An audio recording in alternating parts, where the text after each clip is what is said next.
திருப்பூர் மாநகர பகுதிகளில் பல ஆண்டுகளாக மேம்பாலங்கள் கட்டி முடிக்கப்படாமல் சாலைகள் குண்டும் குழியுமாக இருப்பதாக பொதுமக்களும் வாகன ஓட்டிகளும் குற்றம் சாட்டியுள்ளனர். முதல்வர் அல்லது அமைச்சர்கள் வந்தால்தான் அதிகாரிகள் சாலை போடுவார்களா என பொதுமக்கள் சரமாரியாக கேள்வியும் எழுப்பியிருக்கின்றனர்.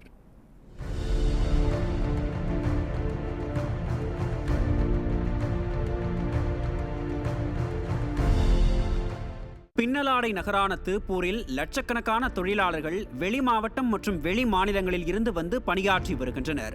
இதனால் நாளுக்கு நாள் போக்குவரத்து நெரிசல் அதிகரித்து வரும் நிலையில் ஆங்காங்கே விபத்துகளும் தொடர்கதையாகி வருகிறது. இதை கருத்தில் கொண்டு போக்குவரத்து நெரிசலை தவிர்ப்பதற்காக அதிமுக ஆட்சியில் பிரதான சாலையான பெருமாநல்லூர் பல்லடம் சாலையில் சுமார் 200 கோடி ரூபாய் மதிப்பில் பாலம் கட்டும் பணிகள் மேற்கொள்ளப்பட்டன. இதற்காக 2 கோடி ரூபாய் நிதி ஒதுக்கப்பட்டு திட்ட அறிக்கை தயாரிக்கப்பட்டு மண் பரிசோதனை நிறைவடைந்த நிலையில் ஆட்சி மாற்றத்திற்கு பிறகு விடியா திமுக அரசு அந்த திட்டத்தை கைவிட்டது.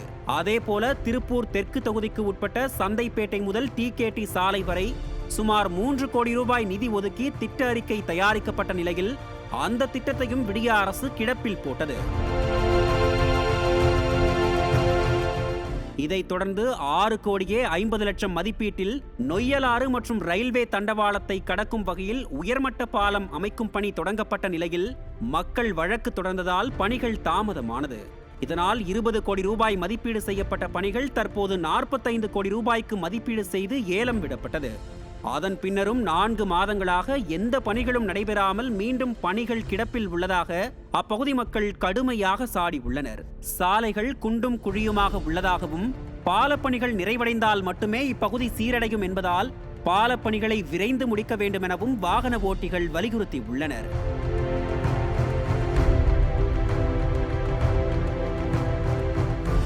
அதேபோல் ஊத்துக்குளி சாலை புதிய பேருந்து நிலையத்தை இணைக்கும் வகையில் ரயில்வே தண்டவாளத்தை கடக்க மேம்பாலம் கட்ட நிதி ஒதுக்கப்பட்டது.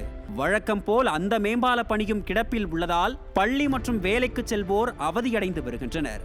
திருப்பூரில் போக்குவரத்து நெரிசலும் விபத்துகளும் நாள்தோறும் அதிகரித்து வருவதால் அரசியல் காழ்ப்புணர்ச்சிகளை தவிர்த்து தேவைப்படும் இடங்களில் மேம்பாலத்தை கட்ட வேண்டுமென விடியா அரசுக்கு பொதுமக்கள் மற்றும் வாகன ஓட்டிகள் வலியுறுத்தி உள்ளனர்.